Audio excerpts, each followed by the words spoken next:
2024 चुनाव के लिए कमर कस चुकी बीजेपी के सबसे बड़े रणनीतिकार केंद्रीय मंत्री अमित शाह, जिसका हम जिक्र कर रहे हैं, गुरुवार को छत्तीसगढ़ में मिशन 11 की धुआंधार शुरुआत वो कर चुके हैं।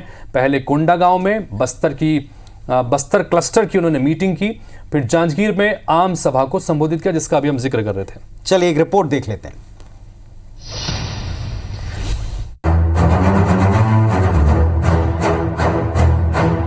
मिशन 11 बच चुका है बिगुल। 11 में से 10 सीटें आपने भाजपा को दी।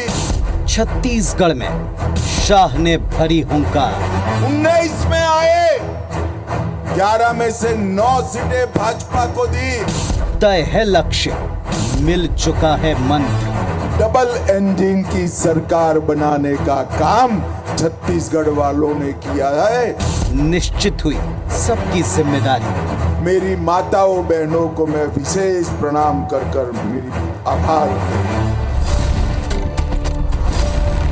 ये दो तस्वीरें बताती हैं कि जमीनी जमावट में सिद्धहस्त शाह का फोकस एक बार फिर छत्तीसगढ़ पर है। तय कार्यक्रम के मुताबिक केंद्रीय गृह मंत्री अमित शाह 22 फरवरी को कोंडागांव पहुंचे।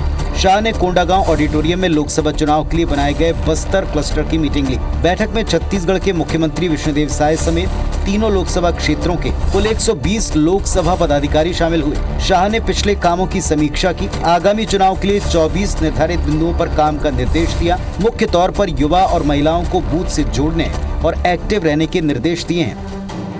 इसके बाद अमित शाह जांजगीर में हाई स्कूल मैदान पर विजय संकल्प शंखनाद रैली में शामिल हुए। शाह ने छत्तीसगढ़ को राम का ननिहाल बताते हुए राम मंदिर के 500 साल के इंतजार खत्म होने को मोदी सरकार का प्रयास बताया। शाह ने 2019 चुनाव के नतीजों की याद दिलाई, पिछली कांग्रेस सरकार पर तंज कसा और 2024 में सभी 11 सीटों पर जीत का दावा किया।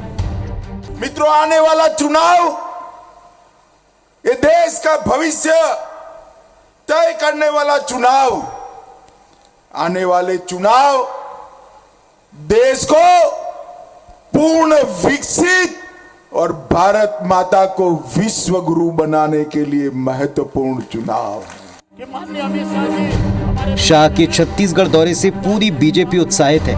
मुख्यमंत्री और डिप्टी सीएम का दावा है कि 24 के चुनाव में पार्टी को सभी 11 सीटों पर जीत मिलनी तय है। दूसरी तरफ कांग्रेस ने बीजेपी के दावे को खारिज करते हुए कहा कि साय सरकार के कार्यकाल में अभी से युवा, महिला और किसान दुखी हैं। छत्तीसगढ़ की जनता गारंटी की असलियत समझ चुकी है। ऐसे में शाह के आने से कोई फर्क नहीं पड़ेगा। माननीय ने विश्वास करिए, 11 में से 11 सीट इस बार भारतीय जनता पार्टी को जिता के दें। अभी भी भाजपा पूरी तैयारी में है। आज से शुरुआत है। हम पूरी ताकत के साथ जन जन तक पहुंचेंगे और लोकसभा की एक एक सीट, पूरे 11 की 11 सीटें भारतीय जनता पार्टी जीते, इसके लिए प्राण लगा देंगे हम लोग। अमित शाह जी के आने से भी यहाँ कोई फर्क नहीं पड़ेगा। मैं इतना कहूँगा कि इस बार कांग्रेस बेहतर प्रदर्शन करेगी। जो छत्तीसगढ़ की जनता है वो पछता रही है भारतीय जनता पार्टी को बहुमत देकर।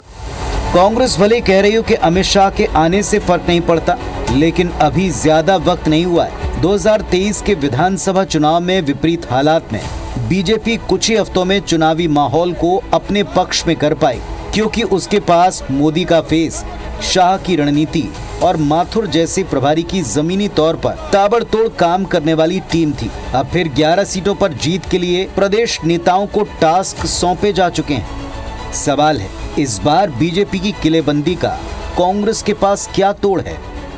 Bureau report, IBC 24।